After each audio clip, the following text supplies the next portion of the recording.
Welcome to Mi's 日本語ダイアリー。このポッドキャストでは日本語を学んでいる皆さんに向けて Mi の独り言をお届けします。日常の出来事であったり、日本の文化であったり、様々なテーマをここでは話していきたいと思います。勉強の役に立つように日本語字幕をつけて配信していますので、ぜひご活用ください。また、自動翻訳ではありますが、複数言語の翻訳字幕もつけていますので、必要があれば字幕をオンにしてぜひ聞いてみてくださいね。スクリプトとポッドキャストの中に出てくる単語をデータとしてダウンロードすることも可能です。概要欄にリンクがありますので、ダウンロードしてこちらもぜひ勉強にご活用ください。皆さんおはようございます。こんにちは、こんばんは。みーです。皆さんいかがお過ごしでしょうか。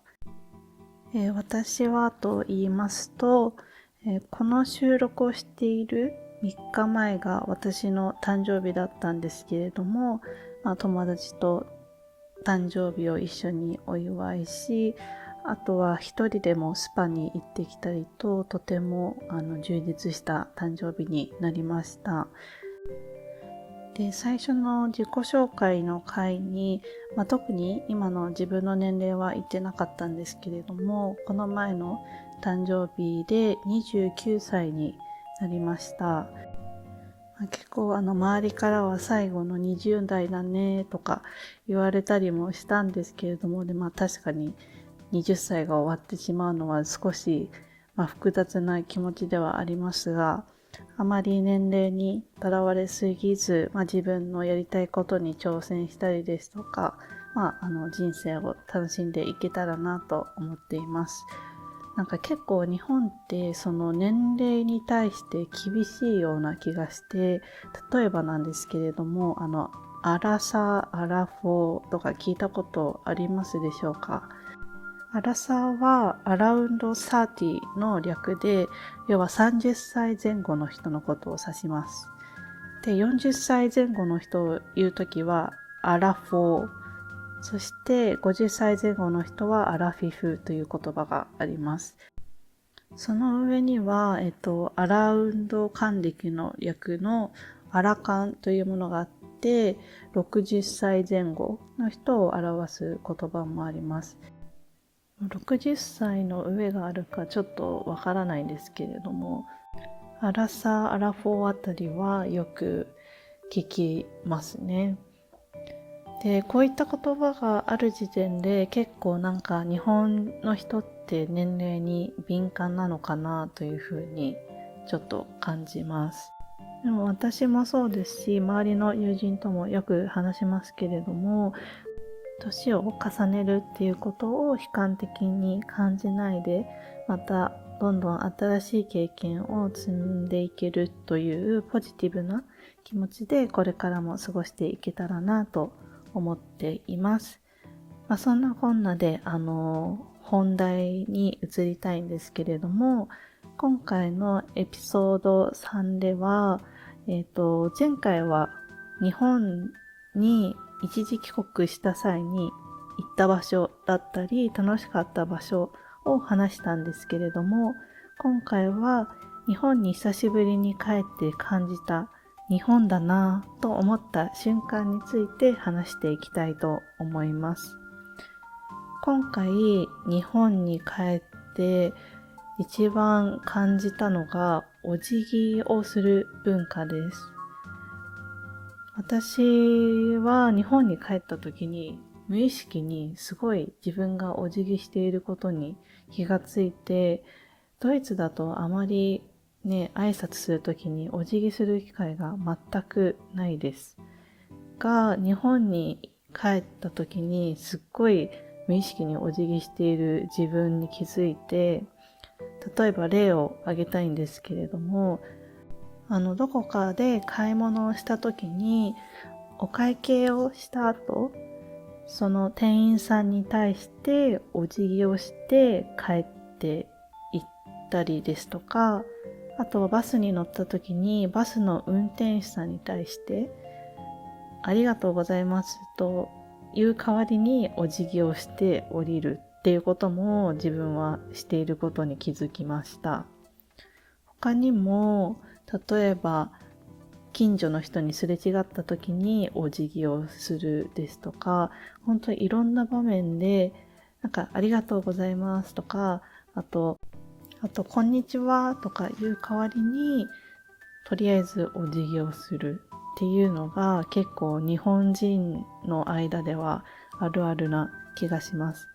もちろんすごい社交的で明るい人とかはちゃんとこんにちはとかありがとうございましたとか言うんですけど、私みたいにちょっとシャイな人とかはとりあえずお辞儀をしておけば感謝の気持ちは伝わるみたいな。なのでそうですね、結構日本に着いてからお辞儀をするシチュエーションが多かったなと思います。で、なんでかなと思ったんですけれども、よくよく考えたら小さい時から日本ではお辞儀について学ぶ機会が多いから、そういったお辞儀を自然にするっていう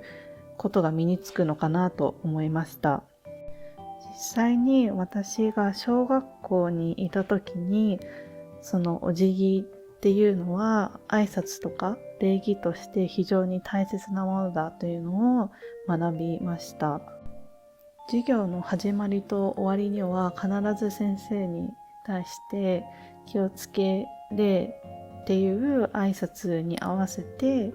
お辞儀をすることをやっていました。で、これは何の意味があるかっていうと、先生に対して授業よろしくお願いします。授業ありがとうございました。っていう代わりに気をつけ礼っていうのを毎回行っていました。中学校でも授業の一環としてみんなで揃えてお辞儀をする練習をした記憶もあります。高校生になるとさすがにある程度大人でそのお辞儀についても学んできているので、その学校内でお辞儀について学ぶとか練習させられるっていうことはなかったんですけれども、でも小学校中学校で勉強していたので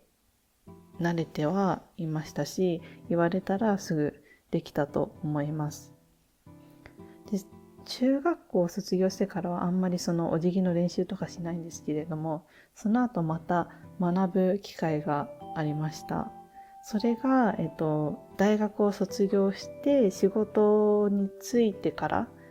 会社の新人研修でもお辞儀について勉強します。で、お辞儀にも種類があるのを皆さんご存知でしょうか？その種類というか、そのお辞儀をする角度によって意味合いが変わってくるんですよ。で、私もしっかりは覚えてないんですけれども、軽いこんにちはとかそういった挨拶の時はそのお辞儀の傾きを15度くらいにするのが一般的です。で、もう少しフォーマルな場でしっかり挨拶をする時ですとか、あとは少し自分の目上の人に対してしっかりお辞儀をしたい時は、だいたい30度から45度くらいにします。で、最後が相手に対して深くお詫びをしたい時です。それが90度になります。そういった感じで、お辞儀とはいえども、その角度によって、どれくらいシリアスなものかっていうのが変わってきます。そんな感じですごいお辞儀って深いし、日本人にとって染みついているものだなぁと毎回思います。もう一つ日本に帰った時に、めっちゃ日本だなって思った瞬間が、その電車に乗るときにみんな列に並んで待っていることです。特に東京とか行くと、その同じ路線でも各駅停車、快速、特別快速ってたくさん種類があるんですよ。で、その種類によって並ぶ列が変わってきたりですとか、次の電車に乗る人は A の列、次の